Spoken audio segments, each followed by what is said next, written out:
5th grade. This video is specifically for your creative writing assignment that will be due the end of this week on Friday. This assignment was scheduled for last Friday, but it got pushed off until Monday. And so now it's going to be due this Friday. Creative writing assignment on poetry. Wow, you get to try your hand at being a poet. For starters here, I'm going to read the poem titled The Monkeys and the Crocodile. 4th grade, I started this the other day. I told you I'd finish it today. 5th grade, you might have heard this poem last year, but I'm going to go ahead and read it. Funny story. Let's see what happens to the monkeys. 5 little monkeys swinging from a tree, teasing Uncle Crocodile, merry as can be. Swinging high, swinging low, swinging left and right. Dear Uncle Crocodile, come and take a bite. 5 little monkeys swinging in the air, heads up, tails up, little do they care. Swinging up, swinging down, swinging far and near. Poor Uncle Crocodile, aren't you hungry, dear? 4 little monkeys sitting in the tree, heads down, tails down, dreary as can be.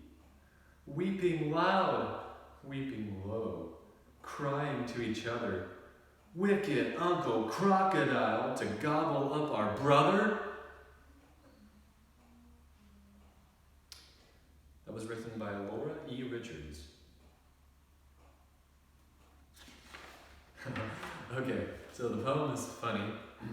It actually teaches a lesson. I just thought of that now. Well, when I was your age, I guess I had the thinking that poems were all serious. I didn't know how much fun poems could be. I remember when I was in 8th grade, we had to write a poem, and we had to write a poem about a specific thing, and that was one of the hardest things for me to do. It was super hard, and I struggled so much with that.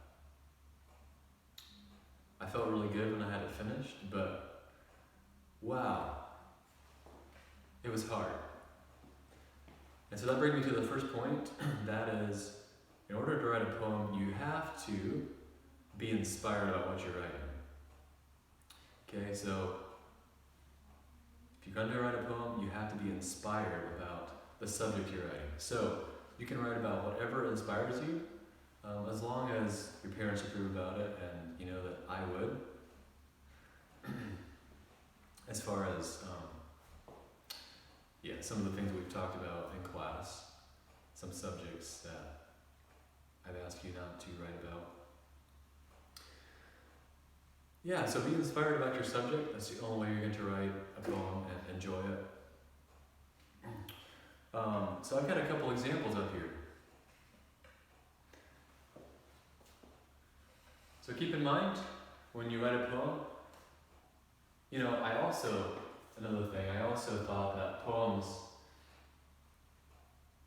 there was about one way to write a poem, and that was 4 lines to a stanza. But I've discovered since then that you can have limericks, there's haikus, couplets. 3-line poems are called tercets, 5th grade. 4-line poems are called quatrains, 5th grade. But they can have any amount of lines in a stanza. So, yeah, the possibilities are endless. So you have to be inspired about what you're writing. Here is a poem that I wrote. If any of you were at Hillside, a couple weeks ago. The speaker was Pete Peters, I believe. He told a story about a dog of his that he thought was simple. And that's what inspired me to write this poem. It's a limerick. Remember, limericks are humorous and a lot of times nonsensy poems. There was a dense dog named Scotch who took on a porcupine watch. On the edge of the lawn he withstood with his brawn that porky, but how he did ouch. Do you notice something? I forgot to pause here. Went wrong, Mr. John. Oh well. So I was inspired to write this poem because Pete Peters told the story really, really good. And it stuck in my mind. And I felt it would be fun to put it into a poem. That's not the end of the story, actually. Scotch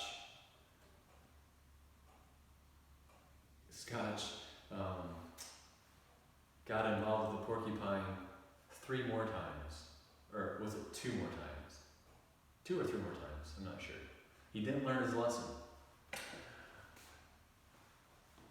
Here's another poem that I wrote, and 4th grade recognizes this poem because I read it to them already. This is what we call haiku. And haikus, let me remind you, are poems that have 5 syllables in the first line, 7 in the second, and 5 in the third. And none of the words rhyme. So that's something unique about haikus. But they're often about nature, and they are poems because of the images they create in our minds. They're actually really easy to write, so try one if you aren't inspired about anything else. So this poem I was inspired to write because of an experience I had. A squirrel up in a tree in our yard. I'm going to read the poem first. A big-eyed squirrel way high up clung motionless, bushy tail so still. Yes, we had a squirrel in our yard. He'd come around, go from tree to tree, and it would drive our dog nuts. Our dog wouldn't have rest until the squirrel was out of the lawn and across the road.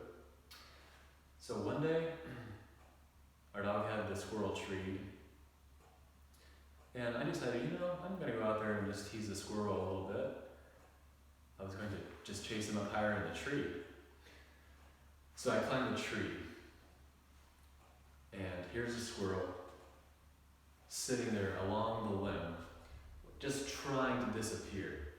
Like he's right on top of the limb so that he wasn't as visible, to make him invisible as possible. And his eyes were big,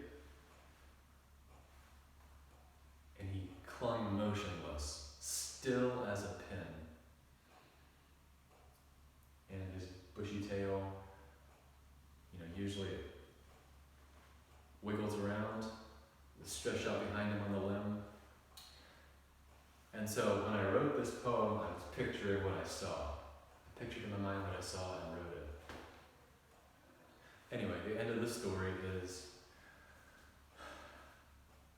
I climbed up in the tree, and the squirrel was more scared of me than the dog. He jumped down to the ground, and you know what? Our dog got the squirrel. And that was the end of the squirrel. Wasn't what I was wanting to happen, but I just wanted to tease the squirrel a little bit. So, maybe you want to write a haiku. They're pretty easy. Focus on pictures, creating pictures with your words. So this is really open for you to do whatever. I'm not going to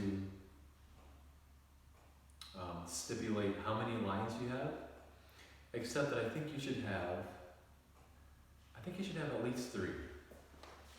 This would be the shortest poem you could have, 3 lines. This is a haiku, but sometimes 3-line poems have words that rhyme. Yeah, so don't let me complicate it for you.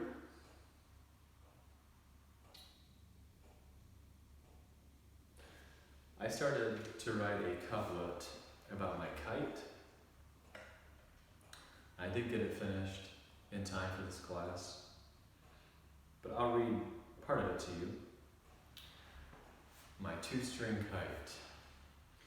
Sailing high, blue, pink, and white against the sky is my 2-string kite. These windy days, it flies its best.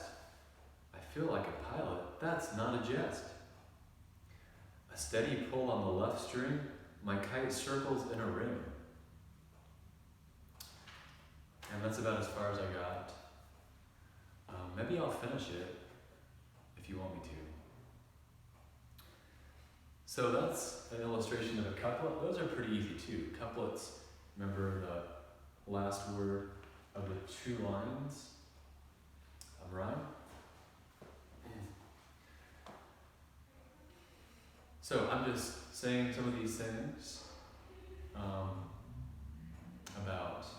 I'm giving you some ideas about limericks, haikus, couplets, because sometimes it's helpful to have a framework to start from. You have an idea of what the finished poem is going to look like. But other times it's best just to start writing and put it together as you go. So yeah, there's really no rules that I'm going to make for you except have more than 3 lines, 3 lines or more. And try to make your words rhyme if you can, depending on the poem. If you noticed,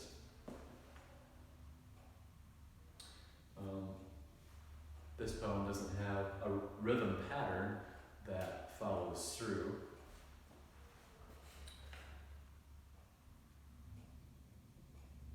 And so, yeah, I won't be grading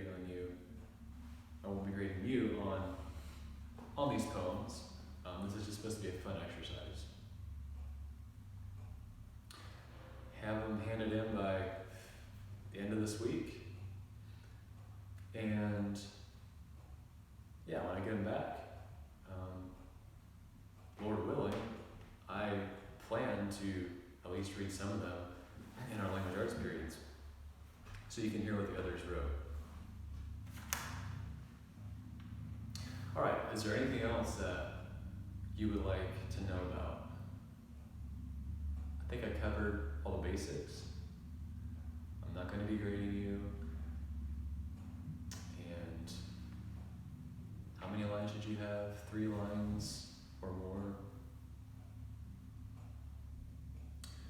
So yeah, again, be inspired about something. Write about what you're inspired about. That's the only way, it's the best way to write a poem. And have fun.